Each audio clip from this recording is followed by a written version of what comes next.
A paz do Senhor, queridos, bem-vindos ao estudo de mais uma lição da Escola Bíblica Dominical.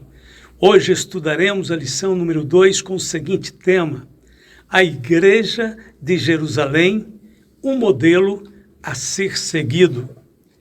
O início das atividades da Igreja em Jerusalém começou alicerçada sobre os ensinos de Cristo.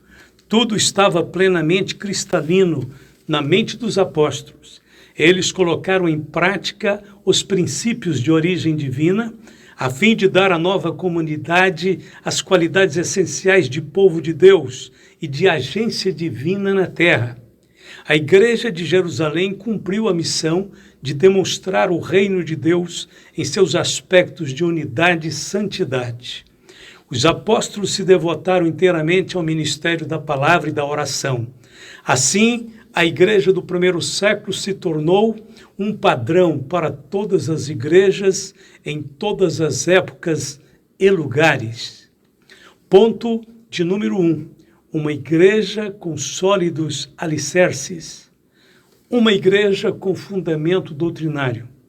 A palavra de Jesus estava sendo ministrada durante todo o seu ministério e no final deu mandamentos pelo Espírito Santo aos apóstolos que escolhera, ausentando-se fisicamente deles na ascensão.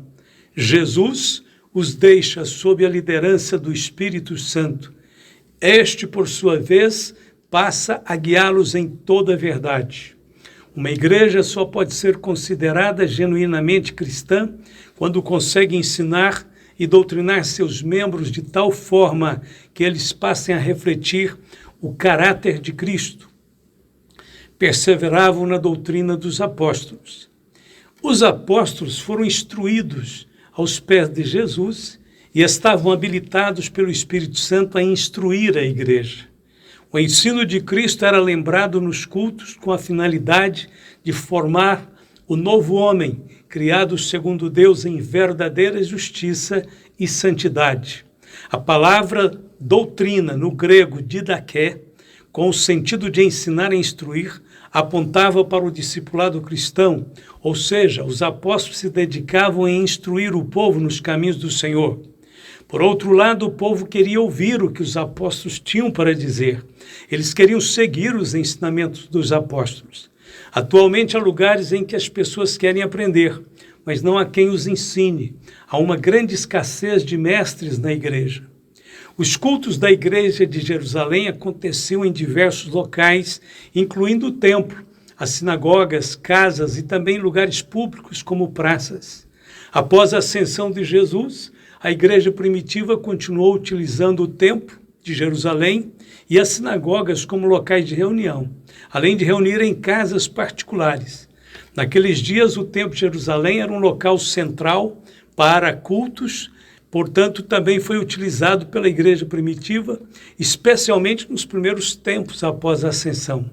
É importante notar que, com o tempo, a igreja primitiva começou a se organizar mais formalmente, com lideranças e estruturas próprias, e a prática de cultos em diferentes espaços acabou se tornando mais comum. Os primeiros templos cristãos datam do 3º século. Uma igreja relacional e piedosa. Todos os que criam estavam juntos e tinham tudo em comum, vendiam suas propriedades e fazendas e repartiam com todos, segundo cada um tinha necessidade. E perseverando unânimes todos os dias no templo e partindo o pão em casa, comiam juntos, com alegria e singeleza de coração. O grande milagre da igreja de Jerusalém era a sua estrutura envolvente. As palavras todas, todos, cada um, juntos, mostram que havia um envolvimento de todos na vida cotidiana e na espiritualidade da igreja. As duas atividades se misturavam, dando um novo sentido de vida para a comunidade da nova aliança. Além disso, a igreja de Jerusalém possuía normas espirituais para admitir os seus novos membros, normas que impediam a infiltração do mundanismo, por exemplo. O arrependimento era a porta de entrada à comunidade. Segundo, o batismo em águas era o selo da fé e da submissão a Cristo. Terceiro, o recebimento do dom do Espírito Santo era a ordem normal na vida espiritual dos membros. E quarto, a separação da sociedade mundana era o ponto de partida para a vida de santificação. Ouvindo eles isto, compungiram-se em seu coração e perguntaram a Pedro e aos demais apóstolos: que faremos, varões e irmãos? E disse-lhes Pedro: arrependei-vos e cada um de vós seja batizado em nome de Jesus Cristo para perdão dos pecados e recebereis o dom do Espírito Santo, porque a promessa vos diz respeito a vós, a vossos filhos e a todos que estão longe, a tantos quanto Deus nosso Senhor chamar. E com muitas outras palavras isto testificava e os exortava dizendo: salvai-vos dessa geração perversa. O resultado dos princípios e das normas era que a igreja contava com a admiração e o respeito das pessoas. Muitos milagres eram feitos pelas mãos dos apóstolos e o Senhor acrescentava à igreja aqueles que iam sendo salvos. E muitos sinais e prodígios eram feitos entre o povo pelas mãos dos apóstolos, e estavam todos unanimemente no alpendre de Salomão. Quanto aos outros, ninguém ousava juntar-se com eles, mas o povo tinha-os em grande estima, e a multidão dos que criam no Senhor, tanto homens como mulheres, crescia cada vez mais. Ponto de número 2. Uma igreja observadora dos símbolos cristãos. O batismo. De sorte que foram batizados que de bom grado receberam a sua palavra, e naquele dia agregaram-se quase 3.000 almas. Os apóstolos foram estritamente obedientes à ordem de Cristo. Portanto, ide e ensinai todas as nações, batizando-as em nome do Pai, do Filho e do Espírito Santo. Mateus 28:19. No final de seu sermão, no dia de Pentecostes, Pedro apelou aos seus ouvintes que demonstrassem a sua fé sendo batizados. A expressão seja batizado em nome de Jesus Cristo não se refere à fórmula batismal, mas apenas à ordem ou autoridade do batismo. O batismo era o testemunho público da conversão a Cristo. Por meio dele, os cristãos de Jerusalém mostravam ao mundo que sua vida agora era diferente, que eles tinham uma nova vida em Jesus Cristo. Conforme o ensino de Paulo em Romanos 6, de 3 a 8, no batismo, nos identificamos com Cristo em 3 aspectos: na sua morte, no seu sepultamento e na sua ressurreição. Ao adentrarmos nas águas batismais, estamos declarando publicamente que já morremos com ele. Ao sermos imersos, nos identificamos com ele em seu sepultamento. O velho homem está sendo sepultado e a sua memória deve ser esquecida. Ao sairmos das águas, nos identificamos com Cristo em sua ressurreição para vivermos em novidade de vida. O batismo em águas marca o ingresso do salvo na igreja, simboliza o começo da vida espiritual, representa a nossa fé e nosso compromisso com Cristo. É administrado uma única vez, porque só pode haver um começo da vida espiritual. A ceia do Senhor tem um duplo propósito. É a celebração da comunhão da igreja como corpo de Cristo. 1 Coríntios 10, versos 16, 17 e 21. Segundo, tem o propósito de nos lembrar dos sofrimentos e da morte do Senhor. Lucas 22, 19 e 20. Nela, tomamos o pão partido, simbolizando o seu corpo, que foi ferido por nós, e do fruto esmagado da videira, símbolo de seu sangue que foi derramado por nossos pecados. A ceia contempla não só o passado, mas também o futuro. É uma comemoração e também uma profecia. Demonstra a morte do Senhor até que ele venha. Ponto de número 3. Uma igreja modelo. Uma igreja reverente e cheia de dons. Em cada alma havia temor, e muitas maravilhas e sinais se faziam pelos apóstolos. Atos 2:43. A palavra grega para temor é phobos, que significa reverência ou respeito pelo sagrado. Havia um forte sentimento da presença de Deus, uma convicção da santidade divina, como quando Moisés viu o Senhor na sarça ardente. Precisamos aprender com a igreja de Jerusalém. Não podemos perder o respeito pelo sagrado. Não podemos usar o templo para negócios seculares e jamais podemos deixar que o púlpito da igreja seja ocupado por pessoas mundanas. Os sinais e maravilhas que eram operados pelos apóstolos serviam de provas que confirmavam a presença e a aprovação divina na igreja. Os dons espirituais não são ferramentas tangíveis que alguém pode segurar, guardar ou usar quando quiser. Não, os dons pertencem ao Espírito Santo e se manifestam em ocasiões necessárias segundo a vontade de Deus. Dentre os vários propósitos úteis para a manifestação dos dons, enumeramos os seguintes. Primeiro, promover a edificação da igreja.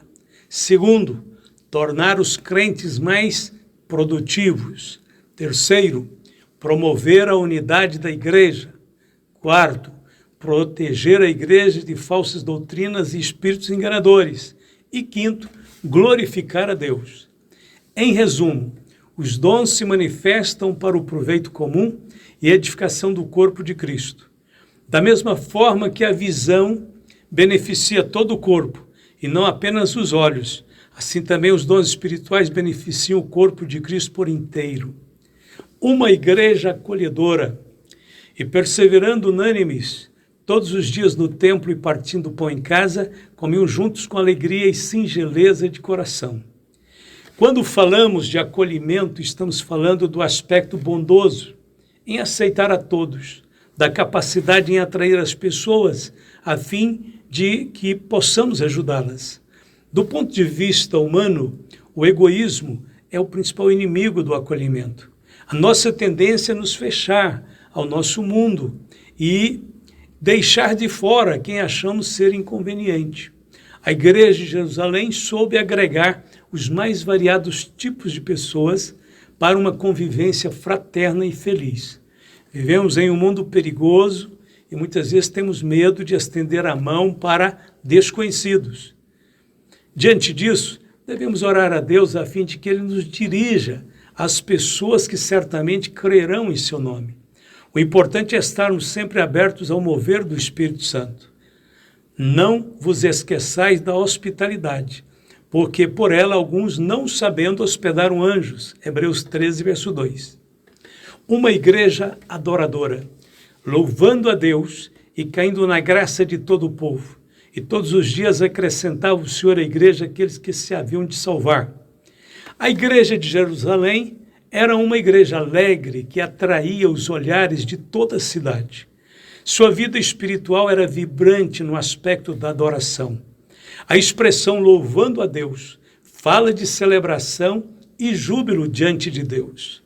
A ideia que temos é de que havia uma combinação de alegria e temor, traduzido pela frase singeleza de coração.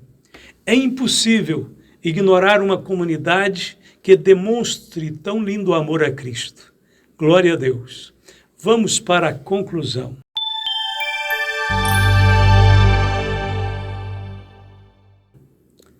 É impossível exagerar a importância do exemplo deixado pela Igreja de Jerusalém. Desde os dias apostólicos, ela representa a comunidade acolhedora, adoradora e agregadora dos filhos de Deus.